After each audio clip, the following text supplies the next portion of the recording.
Good morning 7th class.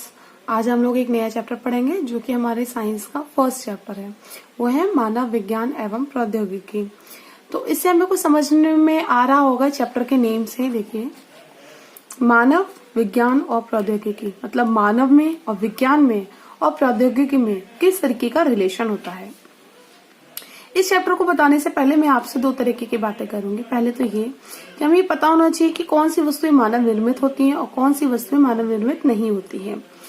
देखिए, सबसे पहले तो हमें बात करेंगे मानव निर्मित वस्तुएं कौन सी होती हैं। मानव निर्मित वस्तुएं वो होती हैं जो हमें डायरेक्ट मिलती हैं, जिन्हें मैन ने नहीं बनाया होता है, यानी कि हम लोगों ने नहीं बनाया होता है। जैसे हवा है, पानी है, ये वस्तुएं क्या होती हैं? पेड़ पौधे, जीव जंतु, ये मानव द्वारा नहीं बनाई गई होती हैं। मानव निर्मित वस्तुएं होती हैं लकड़ी से बैट बना देना, पेन बनाना, बुक्स बनाना, ये सब क्या होता है? मशीन बनाना मानव निर्मित वस्तुएं होती हैं। अब देखिए, विज्ञान और प्रौद्योगिकी का दैनिक जीवन में क्या उपयोग है।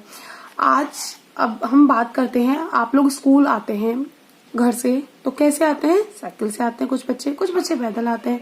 जो बच्चे साइकिल से आते हैं वो किससे आ रहे हैं? साइकिल से आ रहे हैं। यानी कि वो क्या है? साइकिल किसने बनाई? मानव ने बनाई। कैसे बनाई? विज्ञान के द्वारा बनाई है। तो इनका दैनिक जीवन में बहुत उपयोग है। देखिए, विज्ञान ने हमारे जीवन को बहुत ही प्रभावित किया है। हमारे दैनिक आवश्यकताओं की पूर्ति में वैज्ञानिक आविष्कारों एवं आधुनिक तकनीकों का महत्वपूर्ण योगदान है। अगर आप सुबह उठने से लेकर रात तक का अपना रूटीन देखेंगे तो आपको इसमें लाइट विज्ञान बहुत मिलेगी। जैसे आपको लाइट मिलेगी, आप अगर बल्ब भी जलाते हैं तो आपको लाइट से जलाना है, जो कि इलेक्ट्रिसिटी किससे आई है? विज्ञान से आई है। अगर आप पंखा चलाते हैं तो भी आपको लाइट से ही चलाना है। और अगर आप इंटरनेट पर पढ़ाई कर रहे हैं आजकल मोबाइल से, वो भी आपको विज्ञान ने ही दिया है। आप कुछ भी देख लीजिए, आपके आसपास हर जगह, घर में वॉशिंग मशीन, आपकी mixie grinder, car, tractor, truck, सब कुछ विज्ञान की ही देन है। तो विज्ञान और प्रौद्योगिकी के विकास ने लोगों के जीवन पर स्तर में क्रांतिकारी परिवर्तन लाया है। इससे मानव जीवन को बहुत ही आसान, सरल और तेज बनाया है। पहले हम एक जगह से, एक गांव से दूसरे गांव जाते थे तो किससे जाते थे? तांगे से जाते थे। और अब हम लोग किससे जाते हैं? कार से चले जाते हैं, हेलीकॉप्टर से चले जाते हैं। हम एक जगह से दूसरे देश चले जाते हैं। अपना देश छोड़ेंगे और 2 घंटे, पता चला 2 घंटे बाद में हम दूसरे देश पहुंच गए। किससे? एरोप्लेन से पहुंच जाएंगे। तो अब हम देखिए, इसका बैलगाड़ी, तांगा आदि से मुक्त होकर हमने परिवहन के अत्याधुनिक जो नए वाहन है वो हैं साधनों, जैसे मोटरसाइकिल, कार, बस, ट्रेन, वायुयान आदि तक पहुंच गए हैं। आप खुद ही देख लीजिए, अपने दैनिक जीवन में अनुभव करेंगे। गैस सिलेंडर कटे हुए पेड़ का तना उठाकर या घिसकर ले जाने की अपेक्षा आपको क्या है? लुढ़का कर ले जाना पड़ता था पहले। अब इस सब कामों को अब आपको करने की जरूरत नहीं पड़ती। अब आप किसे? बैलगाड़ी पे ले जाएंगे या किसी भी बोझा गाड़ी पे ले जाएंगे। तो विज्ञान ने हम लोगों का जो जीवन है बहुत ही सरल बनाया है। तो यहाँ पर हम कहते हैं, विज्ञान के नियमों एवं सिद्धांतों के अनुप्रयोग से मानव हित के संसाधनों का निर्माण ही प्रौद्योगिकी कहलाता है। प्रौद्योगिकी क्या है? मानव के विज्ञान के नियमों, विज्ञान के जो नियम है एवं सिद्धांतों के अनुप्रयोग के से मानव हित में संसाधनों का निर्माण ही। जैसे अगर विज्ञान के जो नियम है और जो उसके सिद्धांत है, उन्हीं के द्वारा कोई वस्तु बनती है विज्ञान की। जैसे वॉशिंग मशीन बनाई या आपकी गैस स्टोव बनाया। पहले मम्मी चूल्हे पे खाना बनाती थी, अब मम्मी गैस पे बनाती हैं। तो अब गैस स्टोव जब हमने बनाया है तो किससे बनाया गैस स्टोव? गैस स्टोव जो गैस बनी है वो विज्ञान के नियमों एवं सिद्धांतों का ही प्रयोग किया गया है। से मानव हित में संसाधनों का निर्माण ही प्रौद्योगिकी है। अब देखिए, विज्ञान और प्रौद्योगिकी के विकास से मानव जीवन में परिवर्तन क्या हुआ है। नए रोज आविष्कार होते रहते हैं। विज्ञान एवं प्रौद्योगिकी के विकास के कारण विभिन्न क्षेत्रों में, जैसे यातायात है, चिकित्सा है, जन संरचना है। अब देखिए, अगर हमें यातायात की तो हमने जैसे बात ही कर ली, अब हम चिकित्सा की बात करते हैं। अगर आप चिकित्सा की बात करते हैं तो पहले हम वैद्य को दिखाते थे। बहुत पुराने, आपने दादा दादी से अपने सुना होगा कि पहले वैद्य को दिखाया जाता था, लेकिन अब हम डॉक्टर्स को दिखाते हैं। और डॉक्टर हमारे शरीर के अंदर अल्ट्रासाउंड मशीन। अब जनसंचार में मोबाइल आ गया। पहले हम लोग एक दूसरे को खत भेजते थे, लेकिन अब हम फोन से तुरंत ही, इवन अब तो हम लोग वीडियो कॉन्फ्रेंस से तुरंत ही बात कर लेते हैं, फोटो तक देख लेते हैं। मनोरंजन में भी देख लीजिए, हमारे पास टीवी कितना अच्छा है। कृषि में देखिए, कितने नए आविष्कार होते रहते हैं। हर तरीके की दवाइयां बनती रहती हैं, हर तरीके के छिड़काव वगैरह के लिए। तो अब आपने देखा ही है कि किस तरीके से पेट्रोल है, पेट्रोल से हम वाहन चल जाते हैं, हमारी कार चल जाती है, मोटरसाइकिल चल जाती है, तो हमें एक जगह से दूसरी जगह आराम से पहुंचा देती है। तो अब आपने खुद ही देखा कि विज्ञान ने प्रौद्योगिकी में मतलब कितना ज्यादा हेल्प हुई है हमारे जीवन में। ठीक है, अब देखिए यही बात है, जो अल्ट्रासाउंड मशीनें हैं, एक्सरे मशीनें हैं, आंतरिक सूक्ष्म जो हमारे भाग है शरीर के अंदर के, उन सबको हम स्कैन कर लेते हैं। तो पहले टेलीफोन की सुविधा नहीं थी, लोगों को एक दूसरे के हालचाल के लिए संदेश वाहक के टेलीग्राम भेजे जाते थे, कबूतरों को मतलब संदेश भेजे जाते, लेकिन अब आजकल तो फोन है आप लोगों के पास, तुरंत भेज देते हैं, फैक्स भेज देते हैं। तो इसी तरीके से विज्ञान का हमारे जीवन में बहुत ही महत्वपूर्ण योगदान रहा है। अब इसके बाद हम आते हैं कृषि में। कृषि में देखिए, पहले जो कृषि होती थी वो वैसे होती थी, आप देखिए हरित क्रांति कहते हैं, जो कृषि विज्ञान के आधुनिकीकरण के से हुई है उसे हम हरित क्रांति कृषि कहते हैं। आपने खुद ही देखा है, मत्स्य उत्पादन होने लगे हैं अब आजकल, रेशम के उत्पादन कितने बड़े लेवल पे होने लगे हैं, सुअर पालन होने लगा है, मुर्गी पालन होने लगा है, सब्जी का उत्पादन होने लगा है। तो विज्ञान ने प्रौद्योगिकी ने विज्ञान का विकास किया है, मतलब दोनों ही एक दूसरे के पूरक हैं। वास्तव में प्रौद्योगिकी तथा विज्ञान एक दूसरे पे आश्रित है। प्रौद्योगिकी का विकास विज्ञान के नियम एवं सिद्धांतों के दैनिक जीवन में उपयोग से ही होता है। यही कारण है कि प्रौद्योगिकी को व्यवहारिक ज्ञान भी कहते हैं। ठीक है, अब देखिए विज्ञान और प्रौद्योगिकी के विकास से विभिन्न क्षेत्रों में क्रांतिकारी परिवर्तन लाना। किन किन क्षेत्रों में क्रांतिकारी परिवर्तन आया है? औद्योगिक क्रांति में आया है, बड़ी बड़ी मशीनें बने, बड़े बड़े उद्योग बने हैं, जैसे लड़ाकू विमान, युद्धपोत, पनडुब्बी, ठीक है, विमान भेदी तोपें, टैंक और रेडियो, टेप रिकॉर्डर, टेलीविजन, मनोरंजन के सभी साधन बने हैं। जनसंचार क्षेत्र में क्रांति हुई है, कंप्यूटर है, इलेक्ट्रॉनिक डाक सेवा है, ईमेल जिसे कहते हैं, इंटरनेट कहते हैं, इन सब सुविधाओं को बहुत ज्यादा विकास हुआ है।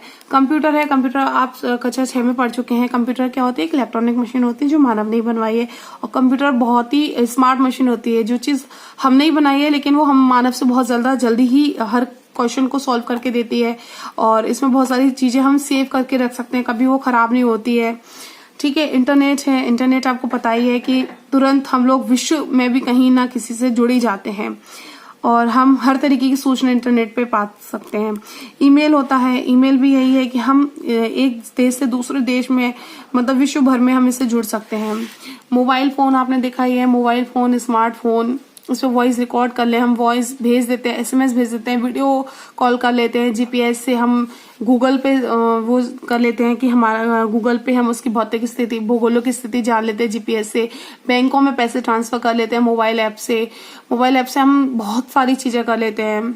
हम लोग गेम भी खेल लेते हैं, हम लोग वीडियो गेम खेल लेते हैं, हम लोग फोन पे बात करते हैं, वीडियो कॉलिंग कर लेते हैं, हम लोग व्हाट्सएप ऐप वगैरह आजकल यूज कर रखे हैं, व्हाट्सएप, फेसबुक, इंस्टाग्राम, ट्विटर, न जाने कितने कितने ऐप हैं इस तरीके के। और इन मनोरंजन के लिए आप सब लोग अपना वो भी बनाते हैं, टिकटॉक अपना बनाते हैं। तो ये सब चीजें हैं, तो किससे मिली है? ये सब विज्ञान से मिली है। विज्ञान का प्रौद्योगिकी योग है, ये प्रयोग किया जा रहा है। कृषि है, कृषि में देखिए किस तरीके से हमें अच्छे अच्छे ट्रैक्टर प्राप्त हुए हैं। पहले हलों से जुताई होती थी, अब ट्रैक्टर से होती है।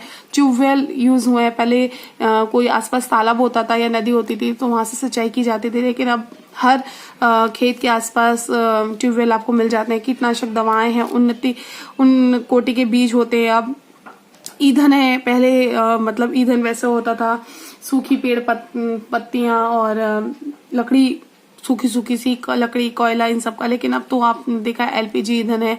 ठीक है, तो चिकित्सा के क्षेत्र में तो मैंने आपको पहले ही बता दिया कि किस तरीके से मतलब बहुत ज्यादा अच्छे से उन्नति हुई है। अब आप खुद ही देख लीजिए, अभी इस समय जो घातक बीमारी चल रही है, कोरोना जो महामारी चल रही है, उसके लिए भी तुरंत ही वैक्सीन बनाने के लिए हमारे सारे साइंटिस्ट इतने एक्सपर्ट तरीके से उसमें लगे हुए हैं कि जल्दी से जल्दी वैक्सीनेशन इसका शुरू हो जाए, जैसे कि ये बीमारी कभी भी किसी को नहीं हो। पहले चेचक, हैजा, खाली खांसी, पोलियो, इन सब की रोकथाम के लिए वैक्सीनेशन हुआ है, टीका बना है। अब हमारे डॉक्टर्स और बहुत ही बड़े बड़े साइंटिस्ट वगैरह सब लोग, इवन पूरा विश्व इस समय एकजुट होकर वैक्सीनेशन की तैयारी कर रहा है कोरोना के ऊपर बनाने की। राष्ट्रीय सुरक्षा एवं युद्ध में भी आपने देखा है कि हमारे पास बहुत ही ज्यादा आक्रमणकारी मिसाइलें हैं, जो किससे मिली हैं? हमें प्राप्त हुई हैं, विज्ञान से प्राप्त हुई हैं। तो विज्ञान और प्रौद्योगिकी के विकास के विकास से मनुष्य को केवल लाभ ही नहीं मिलता है वरन इसके कई सारे, अब देखिए कोई भी चीज है अब हानि भी होती है तो उसके दुरुपयोग भी होते हैं। अब आप कुछ नहीं तो टीवी को ले लीजिए, हम टीवी पूरे देखेंगे तो हमें टीवी पे न्यूज भी सुनाई देती है तो हमें बहुत अच्छा लगता है, लेकिन हम पूरे दिन ही टीवी लेके बैठे रहते हैं तो हमारी आंखें खराब होने की भी कंडीशन आ जाती है। तो वही चीज है कि कोई भी चीज अति की तो हमेशा बुरी रहती है। तो वही है, विज्ञान एवं प्रौद्योगिकी के विकास से मनुष्य को केवल लाभ ही नहीं मिला है वरन इससे अनेक प्रकार की हानियां भी हुई हैं। अब देखिए बड़े बड़े उद्योगों की संख्या बढ़ गई है जिससे प्रदूषण बढ़ गया है, सबसे बड़ी बात तो यही है। ठीक है, उसका भूमि में विसर्जन किया जाता है जिससे कि विसर्जित कर दिया जाता है कूड़ा वूड़ा, तो अब भूमि उतनी उपजाऊ नहीं रह गई है। दूसरा हो गया मतलब हमारी धरती भी उपजाऊ नहीं है और वायु में भी प्रदूषण हो गया है। और मशीनें वगैरह बनाने के लिए या बेड वगैरह ये लकड़ी के फर्नीचर वगैरह बनाने के लिए पेड़ों के अंदर कटाई होती रहती है तो हमारा जो वन है वो भी उजड़ता जा रहा है। तो मतलब इससे अस्तित्व हमारा जो है पृथ्वी का वो खतरे में आ गया है। और जो हमारे जानवर होते हैं वनों में वो भी उनकी संख्या कम होती जा रही है।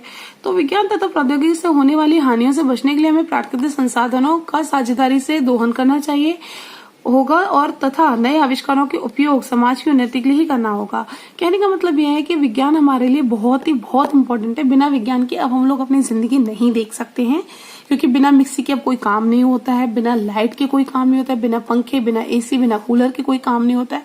तो विज्ञान हमारे जीवन में बहुत ही अच्छे तरीके से प्रवेश कर चुकी है, लेकिन इसके साइड इफेक्ट्स भी होते हैं, जैसा कि इसमें भी लिखा हुआ है कि बहुत सारे साइड इफेक्ट है। तो हमें ये देखना है कि हमें हर चीज का पालन बहुत ही मतलब लिमिटेड तरीके में करना है, ये नहीं कि हमें हर चीज का दुरुपयोग करना है। ठीक है बच्चों, तो ये एक आपका आज का चैप्टर है जो ये यहीं पे खत्म होता है। इसके क्वेश्चन आंसर हैं वो मैं आपको कुछ करके थोड़े थोड़े भेजूंगी, क्योंकि इकट्ठे आप लोग एक साथ कर नहीं पाएंगे।